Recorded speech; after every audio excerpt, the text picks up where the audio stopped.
we need to look at our websites as brokerages and brands and Mhm. make sure that the experience is as flawless as it can be. As we continue to add more and more technology into the home buying experience, today's Ask an Expert says we need to be equally focused on improving and making a deeper, more human, and more meaningful touch to our relationships. Hi, I'm Joshua Carlson, co-founder of Propelo Media, and today I sit down with Sherry Chris. She's the CEO of Better Homes and Gardens Real Estate. And today she's going to talk about marketing trends she's seeing in the marketplace. She's going to talk about the importance of offline direct mail and how top agents are using it today and how other agents should begin using it immediately. And finally, she's also going to share how we need to be focused on personalizing the home buying experience in an era of social distancing. Now let's hear what Sherry has to say. Sherry, I want to welcome you to our Ask an Expert series. Thank you, Joshua. It's great to be here today. Well, thank you. I want to go back in time. I think a lot of us do right now, but I'd like to go significantly back to the initial days of Better Homes and Garden and where that started. I love origin stories, so I'd like to hear the origin of this one. Well, if we go way back to 1978, that's where Better Homes and Gardens first started in real estate. That was pre me, Pre- uh, pre me relaunching the brand. But for 20 years, from 1978 to 1998, Meredith Corporation, that actually owns the magazine and owns the trademark and Yep. owns about 20 other magazines, they decided to get into real estate. So they launched a brand and built it significantly throughout the U.S. And it was at that time, one of the best known national brands. In 1998, they decided that they should concentrate on media and publishing. Of Okay. course, technology, the internet was starting to, not take over, but become a, predominant player in their industry. And so they sold the network to Okay. GMAC. And, ultimately it got sliced and diced and, divided up. But in 2008, we approached Meredith, I say we at Realogy, Mhm. and asked them if they would be willing to license the name to us globally for real estate. The reason why we did that was because we had done the same thing with Sotheby's Okay. about 4 years earlier. And, to take a brand that is known for something else in the lifestyle space and marry it Okay. with real estate, which is lifestyle, Yeah. it's just a great idea. And so I launched the brand, relaunched it July of 2008, literally 3 months before the massive financial crash in the US. So I great recall that. timing. Yeah, Yeah. right. Yes, great time. Actually, it was great timing, but we didn't think it was going to be. So So what was the branding and marketing strategy to take this existing brand and reposition it and really look to scale it up? it was. And so, one of the things, and we did consumer research prior to launching, and also borrowed from the research that had been done by the magazine, and we continue to use that today. But what we found a number of things Okay. in talking to consumers. We found that quite often they're dreaming about the next phase of their lives Mhm. through marketing. Right. And through visuals, obviously, either video content or very high-end photography. And so we thought that that was a good starting point for us to really help people through that dreaming phase, take them through the transaction, and then stay with them afterwards using the assets of the magazine itself, of course, Yeah. which has 96% brand awareness.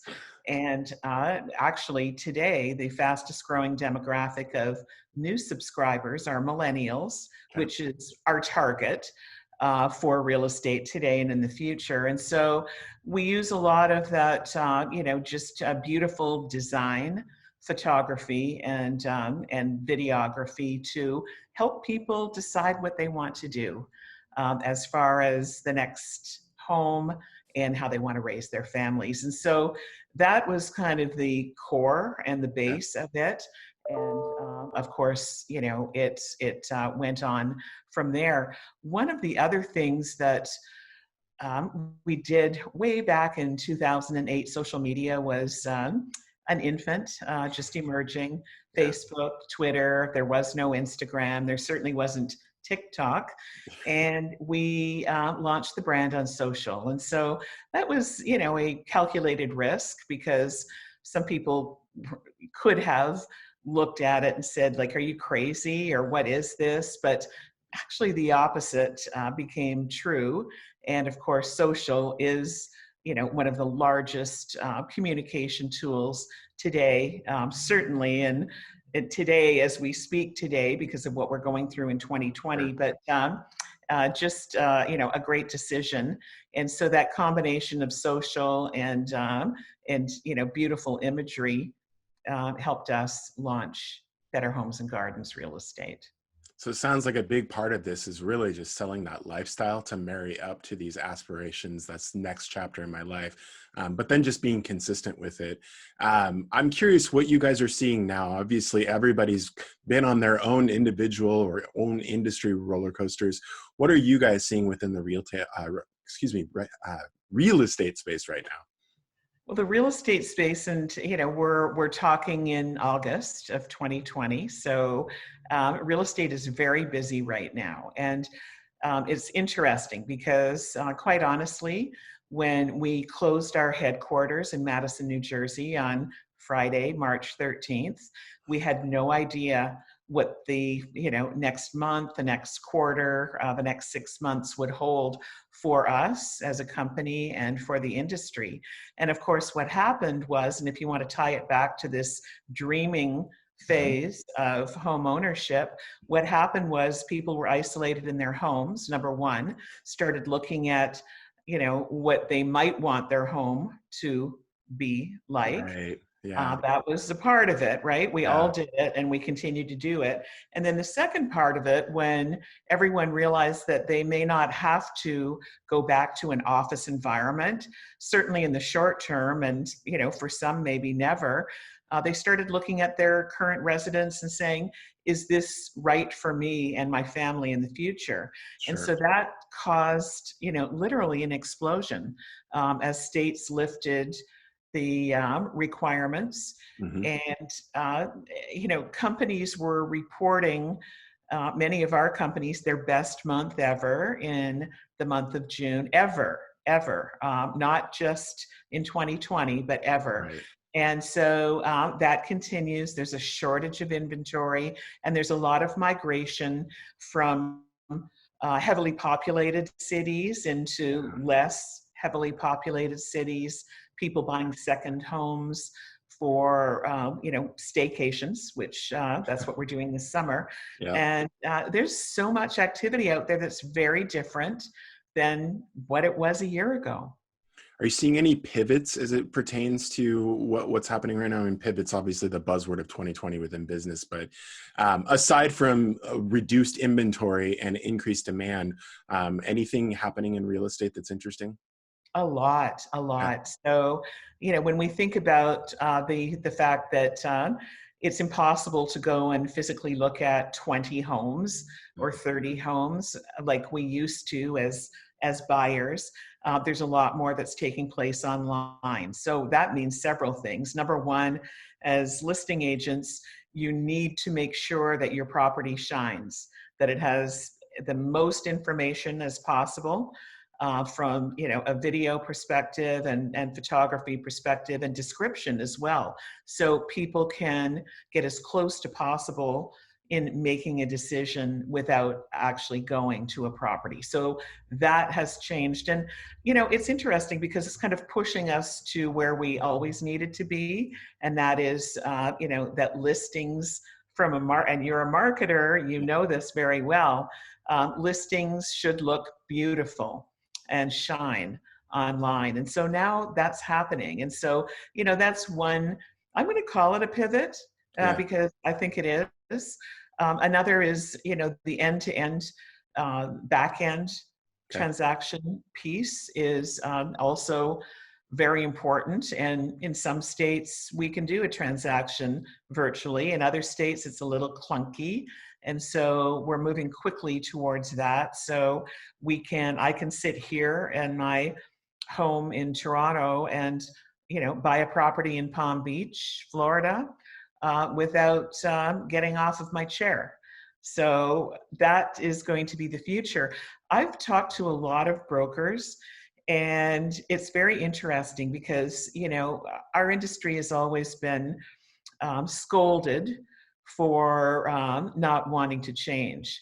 Yeah. And change is happening in a significant way right across the board, where brokers are embracing this new way of doing business and Sure. training their agents that way. So I find it kind of exciting, even though, we're in a place that is very sad right now with the global pandemic. From a business perspective, a lot of interesting things are happening. Yeah, I think from an entrepreneurial standpoint, you talk about wanting to be a disruptor in a marketplace. That's a great place to be as a business. And so I want to echo the sentiment you have, which is this is a market disruptor, and it is forcing a lot of businesses that maybe weren't as comfortable, weren't as interested to have to adapt. And having been in real estate for so many years now, I do feel like real estate agents, and it's probably primarily the higher end ones, but they have been embracing technology such as video more readily than a lot of other industries. So how are we seeing, I mean, is everybody jumping into this at this point, or are there still reluctant people sitting on the sidelines? There are always going to be reluctant people sitting on the sidelines.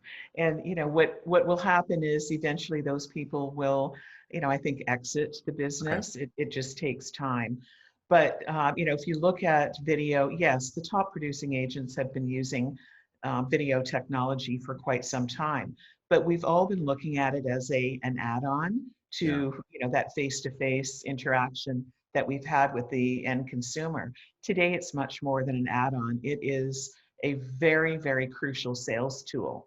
And Yeah. so we need to look at our websites as brokerages and brands and Mhm. make sure that the experience is as flawless as it can be. And that is important. You know, I'm a marketer myself, and so I love looking at what's happening out there in the world of real estate online, and some is good, and some not so good. So, we need to move quickly to that really good place. So as we talk about video, we're engaging right now. You're in Toronto, I'm in Portland, Oregon, so we're thousands of miles apart, but we're engaging as if we were shoulder to shoulder. I feel like a lot of video is typically been done one-sided. It is either static, no narration, or it is an individual agent that is walking through a house. Are agents evolving to really have real-time screen sharing, whether it's Zoom or Microsoft Teams or even FaceTime? Are they Yeah, using it in more of a one-to-one interactive capacity? absolutely. And that is happening now where an agent, in many communities, many cities across the country, there are different rules and regulations as to showings. And so in some instances, only one person can go in the Yeah. property at any given time. And so if that's the agent, they'll FaceTime with the consumer and, and show them everything in great detail. So you can see whether the refrigerator is clean.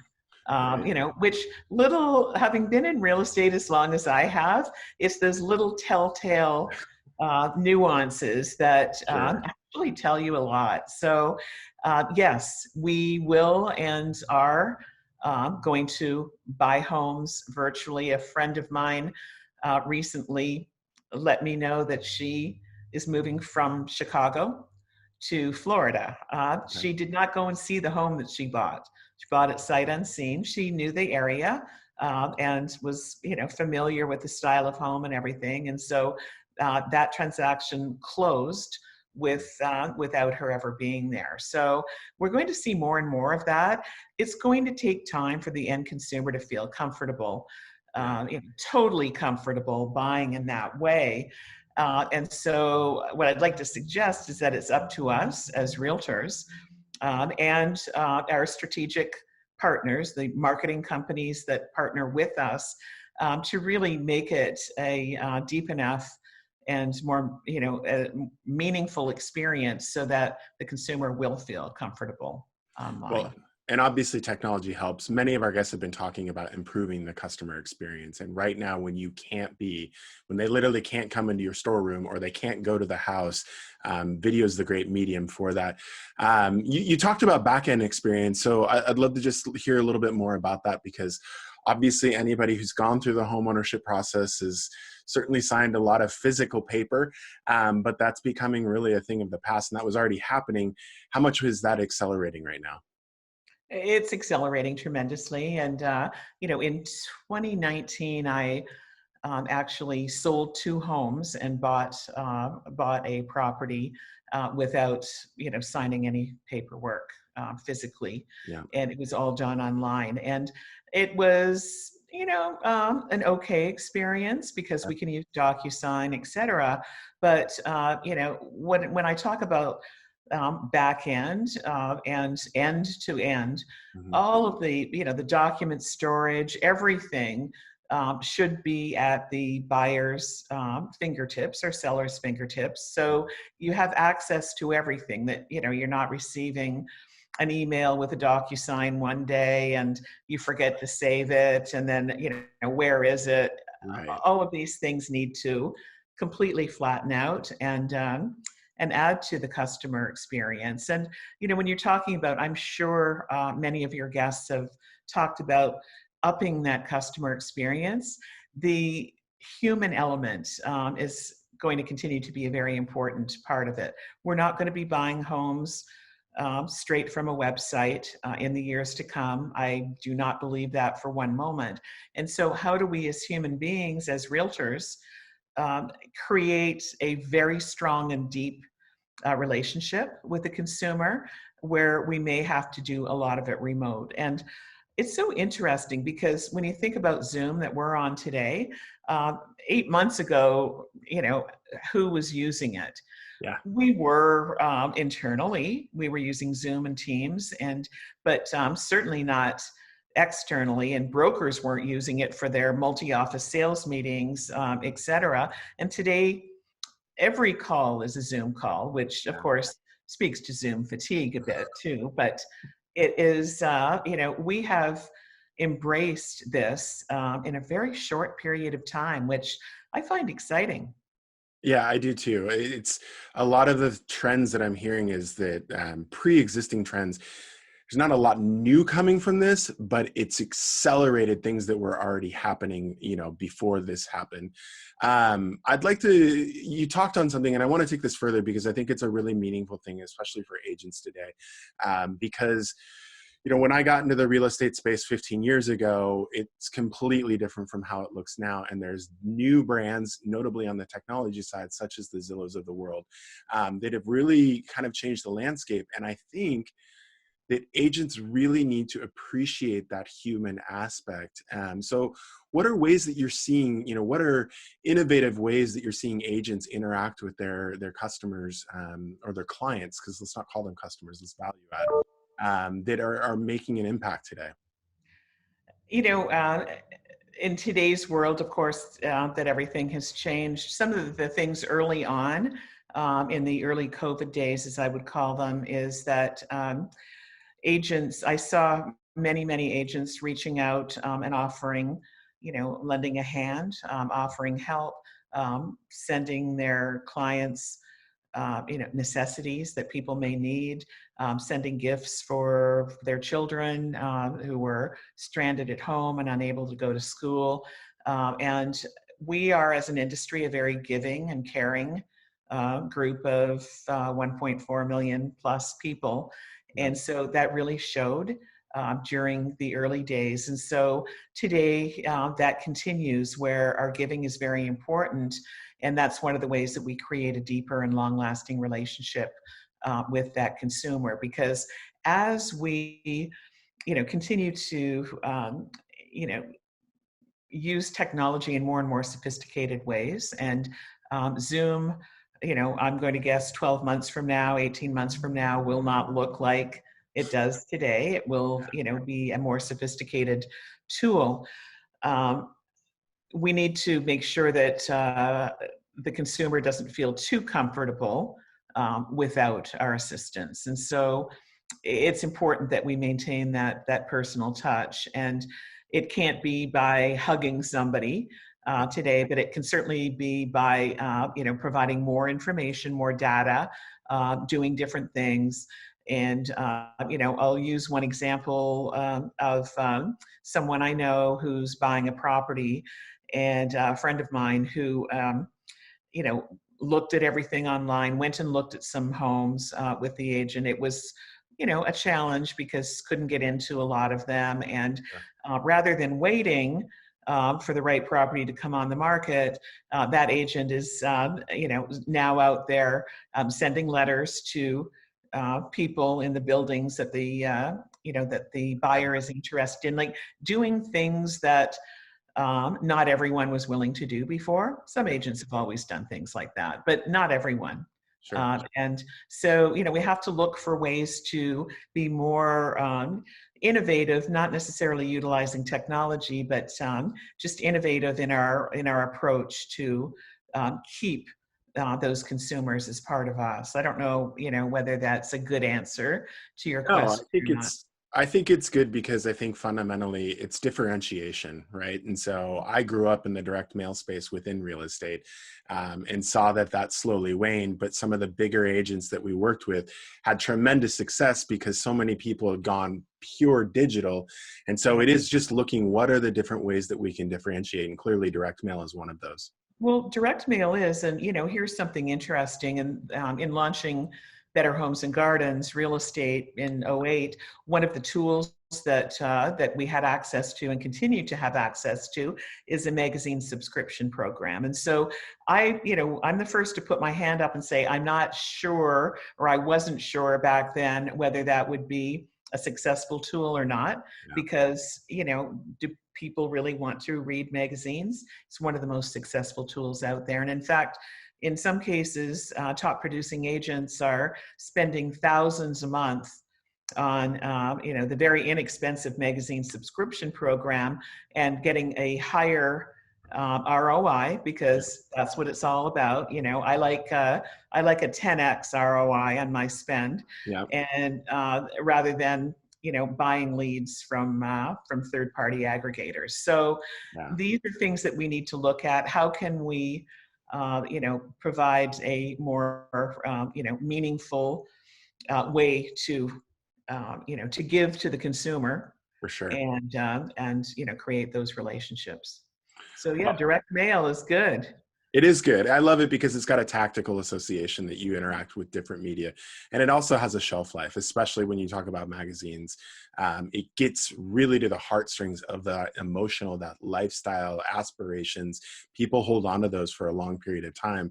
I can't tell you how many leads I've heard of from agents that talk about, something that they sent 3-4 years ago that the Yeah. homeowner still has. I'd like to talk about something that to me is very interesting within real estate, which is corporate brand versus individual brand. We may hang our hats at Better Home and Garden, but we also kind of have self-defined our own. Talk about the dichotomy between those two. It's an interesting one. And obviously, I've been in real estate franchising for most of my career, and I have been with Realogy, our parent company, for 14 years. So I'm a big believer in the importance of brand Sure. as part of the triangle. So, it's brand, broker, agent. Okay. And there are different triangles because sometimes you bring the consumer into that. But if you look at brand, broker, agent, so, the agent is the face Hmm. and has the relationship with the end consumer. The brokerage that they're associated with provides them with various tools Sure. and, a place to hang their hat and work and have a collaborative environment. And then the brand provides those other tools and technology that help them be more efficient.